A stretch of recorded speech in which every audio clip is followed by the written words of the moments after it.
개인정보가 유출된 쿠팡에 대한 청문회가 국회에서 열리고 있습니다. 쿠팡 측이 내놓았다는 5만 원에 해당하는 보상안, 이 보상안이 논란이 되고 있습니다. 이용권 5만 원을 지급하겠다 이렇게 되어 있는데 그중에 4만 원은 고객들이 평소 쓰지도 않는 자사 서비스인 알럭스하고 쿠팡 트래블 할인 쿠폰 4만 원입니다. 최저가 상품은 양말이 3만 원이 넘어요. 그 피해자들에게 돈을 더 쓰게 만드는, 어떻게 보면 이게 보상이 아니라 그 피해 구제를 빙자해서 비인기 서비스 홍보하고 탈팡도 막으려는 기만적인 판촉 행사일 뿐이다. 이 보상안 대신에 더 다른 실질적인 배상안을 내놓을 의지가 있는지 예스 아니면 노로만 답해 주십시오. 저희 보상안은 약 1조 7천 원에 달합니다. 이것은 전례가 없는 보상안이라고 생각을 합니다. 자, 1인당 5만 원씩이다. 과연 그게 5만 원인가? 일단 그 보상안부터 다시 한번 보죠. 어떤 내용이었죠? 네, 쿠팡 측이 청문회를 앞두고 규모 약 1조 7천억 원에 달하는 이 보상안을 내놨는데 그 논란만 더 커지고 있습니다. 다시 좀 정리를 해보면요. 1인당 5만 원의 이용권, 쿠폰을 제공을 하는데 일반적인 쇼핑몰 역할을 하는 그 쿠팡에서 5천 원, 그리고 음식 배달앱인 쿠팡 이츠에서 5천 원을 제공을 하고요. 그리고 여행 플랫폼에서 쓸 수 있는 전용 이용권을 소비자에게 2만 원, 그리고 명품 플랫폼에서 2만 원을 제공을 합니다. 이렇게 모두 5만 원이 되는 건데, 그런데 쿠팡 관련 플랫폼 중에는요, 일반적인 쇼핑몰인 쿠팡 앱과 음식 배달 앱, 쿠팡 이츠를 많이 사용하지 그 명품 플랫폼이나 여행 이런 데서 많이 쓰지 않잖아요. 그래서 지금 생색내기 아니냐 이런 비판이 나오고 있는 겁니다. 자, 잘 쓰지도 않는 명품과 여행 상품 2만 원짜리 하나 쓰려면 배보다 배꼽이 더 큰 것 아니냐는 이런 보상안에 대해서 소비자들의 반응 들어봤습니다. 제가 럭셔리관이나 여행 상품 관련된 거는 이용하지도 않고 로켓프레시 그 식품 위주로 이용하다 보니까 5만 원 보상해 주는 거에 대해서는 제가 별로 관심이 없습니다. 쓸 수 있는 데를 저희가 정해야 되지 않을까요? 소비자 입장에서는 그냥 제가 하고 싶은 데에서 이렇게 소비를 하는 게 맞지, 별로 쓰고 싶지도 않은 곳에서 그냥 쓰라고 유도를 해봤자 별로 안 쓸 것 같고.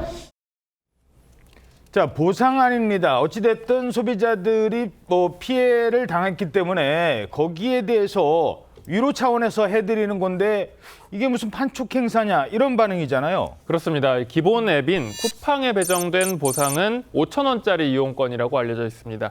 그런데 쿠팡에서는 5천 원으로 살 수 있는 여러 상품들이 있긴 합니다. 하지만 또 들여다보면 쿠팡 외에 그 다음으로 많이들 쓰는 음식 배달 앱, 쿠팡 이츠를 보겠습니다. 이 쿠팡 이츠의 보상을 보면 여기에도 똑같이 5천 원이 배정이 돼 있습니다. 그런데 요즘 물가가 워낙 올라서 5천 원짜리 음식이 과연 있을까요? 그리고 운 좋게 5천 원짜리 음식을 발견을 한다고 하더라도 한 그릇만 배달하는 경우는 잘 없습니다. 최소 주문 금액을 맞춰야 하죠.